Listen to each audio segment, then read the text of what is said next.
Hey class, this is my segment on staying organized. Since you're taking online classes, this is a completely different animal than taking classes in a classroom. Um, if you have some experience with online classes, you know what I'm talking about. For those of you brand new to this, it's a different style of paying attention and keeping yourself organized. So a lot of these instructions and videos for the class are going to be in 15-minute increments or less to keep your focus and keep you entertained, and hopefully we change up the exercises enough where you can learn while having a good time going through this material. Staying organized is something extremely important to me. I work 3 jobs. I work 40 hours a week in sales. I work nights preparing these classes and grading assignments and things for you guys. And then I work on weekends as a contractor making my own hours and project managing. So staying organized is extremely vital for success for me because I can't really remember anything anymore. I don't remember personal things, within reason. I remember fun things that are happening, but for the most part, I keep everything in a Google Calendar. I have note databases that I use, and I have regular reminders that up in Google for the routines that I do. So let's jump into this. What are the benefits of being organized? Why should you even bother with doing this? Some of the benefits are you reduce that feeling of being overwhelmed, something I experience all the time.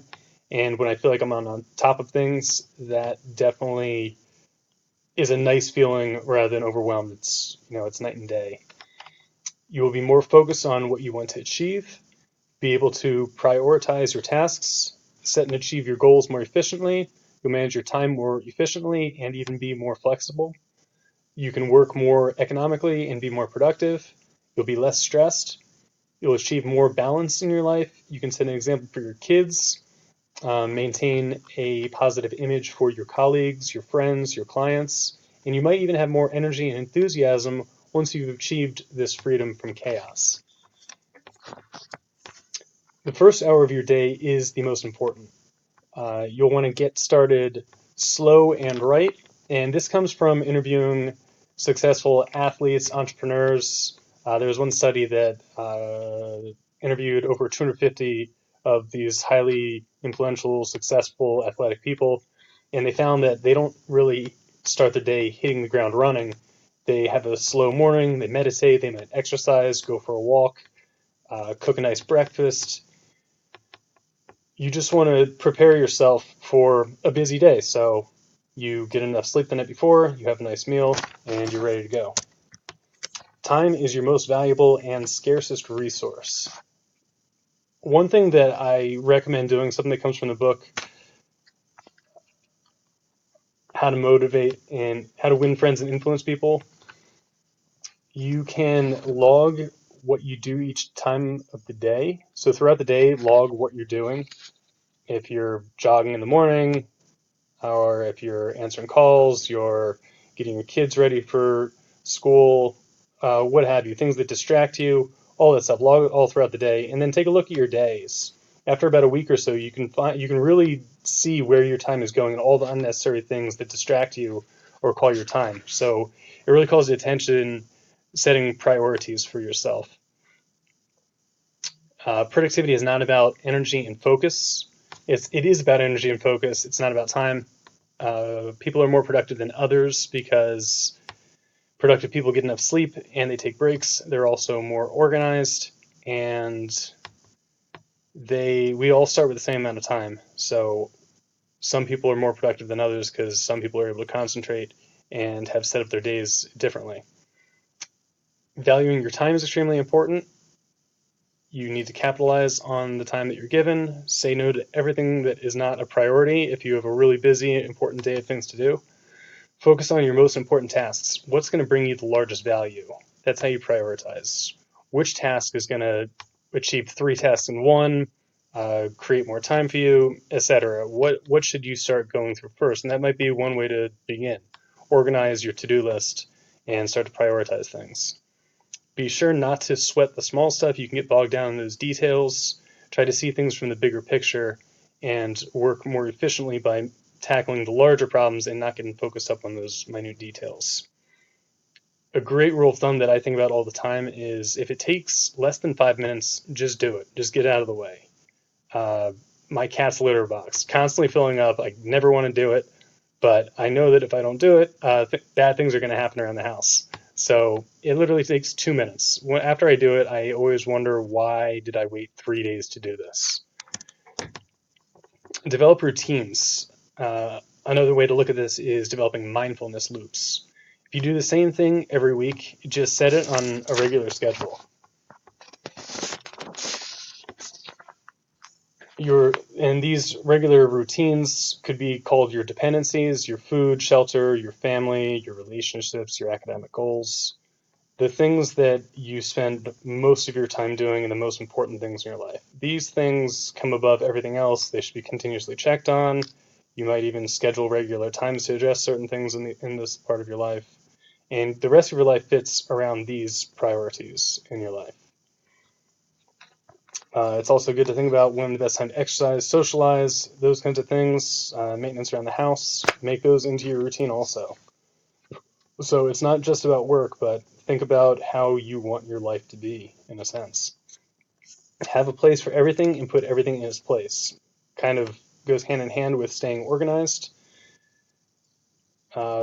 One thing, if you've ever talked to cleaners before, they will tell you they'll do one big major cleaning, and then after that they just maintain. They clean it up. You spend a lot of money the first time, and then they come in and they go through and just maintain the place, and every once in a while you'll do a major cleaning. And that's pretty common, and that's a good way to think about your own cleaning and your own organization of your life. Get everything set the way you want to do it, nice and organized and tidy, and then just maintain it, keep it up. Do not rely on your brain. We are expected to work more and more every year as technology advances and we have these computers in our pockets. I've seen myself going from working a normal job 35, 40 hours a week to now I'm expected to work minimum 35, 40 hours a week. It's expected that I'm answering emails and on call on weekends as well. So that's something that maybe that'll change in the future, but for now it's the way it is. So with these more and more responsibilities that we're able to take on with these machines that assist us, let's use these machines. Your brain is not perfect. It's not the best place to store information. You can have the same exact experience with somebody, but you both recall it completely differently. Your brain is going to distort your memories and is not reliable to store anything. You can remember appointments and things, but it's best to keep a calendar and reminders in your calendar. And speaking of calendar, you want to devise a system of tools to use. So some things that I recommend are that the tools should be maintained in a way that they can be organized and easily searchable, so you can get through all this data that you're storing in here. And that's especially important for notes. I like to use Evernote.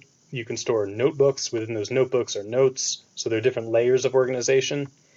Google Calendar I use religiously for work and personal life. I have 2 calendars that I use simultaneously. And then I use my employees' calendars to schedule them for things as well. That is pretty much my to-do list. I work out of the calendar, not a to-do list, because a lot of things that I have to do are on deadlines. I need things done by a certain time.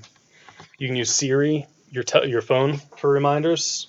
That's might be the easiest, especially for Apple phone users. You can just tell Siri and just load it up that way. Very simple. For those of you that are more old school and require a weekly planner, that's totally fine too. I got through high school with a weekly planner. Not that I was very busy in high school, but still, it got me in that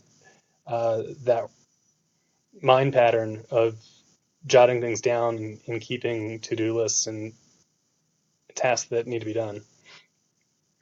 And on that note, always have a way to store information when you're out. Either have a planner in your pocket or your phone and be able to jot down ideas, because these little nuggets of intellect are going to come to you and you'll forget them, and I promise you won't remember most of them. They'll be in and out. You'll remember this genius idea that you once had and you won't remember anything of what it was.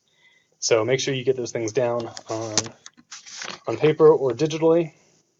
Be careful of distractions, especially if you're trying to work from home. It's extremely important to carve out a workspace, something completely separate, not your bedroom. Your bedroom is for sleeping and only sleeping. You shouldn't even have a TV in your bedroom, just that's a restful place. Workspace should be some area of your house where you can dedicate your time and you're not going to get distracted. There's social media is always calling to you. The news is calling to you to tell you all the terrible things that are happening right now around you. So Facebook, Instagram, Reddit, they're always going to be there. They're an easy go-to when you got a few seconds to kill, but it's a slippery slope. Those seconds can turn into minutes and hours and who knows. Email can also be a source of distraction. Turn off notifications for email. If your phone's dinging all day long, do you really need all those notifications distracting you? Emails are meant to be responded to maybe an hour later or so. It doesn't have to be responded to right away, so you can just check your email once an hour if that's what you need. And manage your other notifications. Set a location and a time to get things done. When you have this assignment is due at this time, how are you going to get it done? How are you going to chip away? Are you going to make a template for it? Add a little planning to your day and set times and ways of getting things accomplished. Some tips for accomplishing these goals. Customize an organizational system that fits your needs. Everybody works and operates in a different way, so find a system that works for you. Use a system that's useful to you, not something that sounds like a good idea but you're not really actually going to use. Be sure to give things a chance and choose things that you can handle. Don't bite off more than you can chew. Start small, start simple. Understand your limitations and your feelings in the future. You're not going to be capable of something somebody else is capable of, and vice versa. If you want to go jogging in the morning but you have a difficult time waking up, put your alarm clock across the other side of the room. That when you wake up, it's buzzing in the side of the room and you have to get up. So then you're up and there, you're out of bed. That's one way to kind of trick yourself, because you know you're going to talk yourself out of doing things that are important in the future. Your mind's going to want to procrastinate. So how can you come up with some clever ways to trick yourself out of it where you don't even notice that you just got what your past self wanted? There's always going to be more to do. There's a saying, a manager's work is never done. You can work 6 hours, 8 hours, 12 hours. There's always going to be something to do. The way that you stop is when your priorities are finished or you found a reasonable way that you have to stop. These new skills and behavior changes are going to require repetition to become habits. So practice, practice, practice. Just make little changes here and there and start developing these tools to assist you in your life. Remember not to be a perfectionist and try to accomplish the main priorities. Don't get bogged down. Next level organization. Create a focus day, a better day, and a free day. You do this 1 day a week for each of those, 3 days a week, or combine them into a day. But in general, your focus day should be a day where you focus on the most important goals and how to achieve them. Planning day. I drive a lot for my sales job, and I get an incredible amount done just planning in my head for work, for my personal life. I spend a lot of time thinking and prepping where I want to be in my life, all these different angles to look at how I want to achieve goals. A buffer day to catch up on emails, laundry, and grocery shopping. A lot of people use this on the weekends. It's extremely important to have that just buffer day to just accomplish all these things in your life that just need to get done. And then a free day, a day to relax, to go hiking, to unwind, a day just for you. And you might have to wait until your birthday, but have a day that is just for you. And if I can be of any assistance for any of these tips or personal things from what I do, I'm happy to help out. I urge you to just, internet's a wonderful thing. Get on YouTube, watch some videos. I put 3 links to videos that I watched to create this. I put in some little nuggets of inspiration for myself. And so feel free to find what works for you. I wish the best luck to you in this class, and I will try to be available as much as I possibly can. Thanks.